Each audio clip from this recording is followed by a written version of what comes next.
மார்க்கமுடையவனாக ஆக்குவதற்கு மார்க்கமுடையவர்கள் இருக்கும் இடத்தில், ஒழுக்க சீலர்கள் இருக்கும் இடத்தில் பிள்ளைகளை கொண்டு வாருங்கள் என்றார்கள்.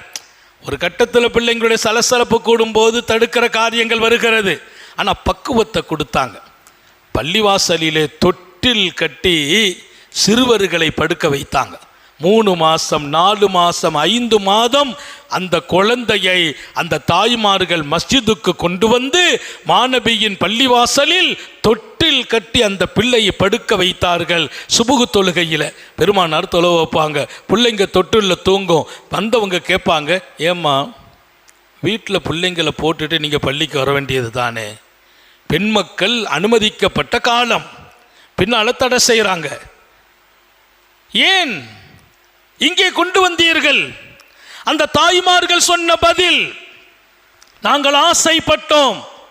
காலையில் எங்கள் பிள்ளைங்க 3 மாதம்தான் 4 மாதம்தான் பள்ளிவாசலில் எங்கள் பிள்ளைங்க தொட்டில் வந்து முழிச்சிட்டு இருக்கோ தூங்குதோ, பெருமானார் ஸல்லல்லாஹு அலைஹி வஸல்லம் சுபு தொலை வைப்பாங்க.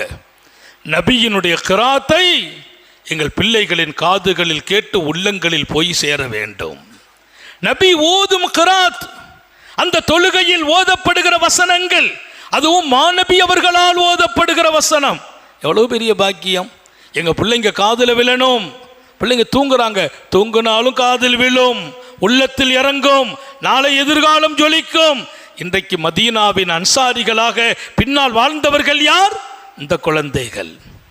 எந்த குழந்தைகள் தாயால் இப்படி வார்த்தெடுக்கப்பட்டதோ, இந்த சமூகத்தின் மிகச்சிறந்த மார்க்கத்தின் ஞானமுடையவர்களாக, இந்த மார்க்கத்திற்கு தோள் கொடுத்தவர்களாக அந்த பிள்ளைகள் உருவானார்கள். அப்போ பிள்ளைகளுக்கு ஒரு தந்தை கொடுக்கிற சன்மானம் என்னன்னு கேட்டாங்க.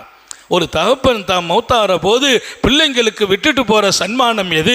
வீடுகளையா, வாசல் சொத்துக்களையா, நிறைய தோட்டங்கள் துறவுகளையா? இல்லை. ஒரு நல்ல தந்தை, மா நகல வாலிதுன் வலதா, ஒரு நல்ல தந்தை யார்? தன் பிள்ளைகளுக்கு அவர் விட்டு செல்லும் சன்மானங்களிலெல்லாம் மிகச்சிறந்த சன்மானம் வீட்டு வச்சுட்டு போறது, வசதியை கொடுத்துட்டு போறது, எல்லாத்தையும் விட மின் அதபி ஹசன், அழகிய ஒழுக்கத்தை கொடுத்து விட்டு செல்லுங்கள் என்றார்கள் நபிகள் நாயகம். என் பிள்ளைக்கு நான் கொடுக்கிற சன்மானம் அது, வெகுமதி அது.